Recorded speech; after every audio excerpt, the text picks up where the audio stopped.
Hey everyone, welcome back to another Pushys video. In today's episode, I'm going to be teaching you tips to set up your suspension. Let's get into it. Setting up your suspension can be very hard since there are a lot of brands out there that have different options on suspension.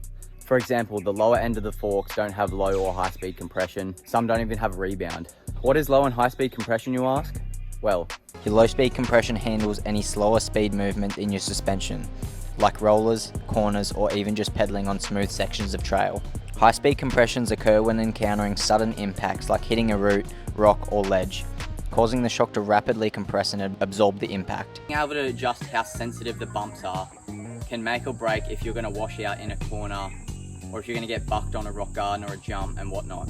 The more options you have on your suspension, the better you can get it dialed in to how you like it. I personally run my suspension with low-speed compression all the way out so I can feel all the sensitive bumps on the bottom end, so it doesn't feel rough on the first half and it grips up everywhere on the berms.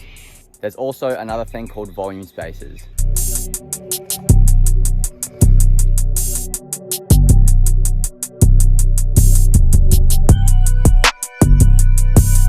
Some people are new to setting up their suspension, so what they can do is they either get a shock whiz or they can take it to a shop.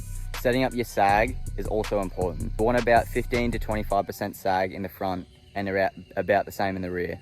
I run about 20% in the front and about 20% in the rear, but I also run a few volume spacers in the front fork and the shock. So overall, what you can take from this video is setting up your suspension is very important for riding, racing. It's especially important to not feel like a passenger on techie trails and rocky stuff, and even in berms, because if you're not set up right, then you're not going to have a good time.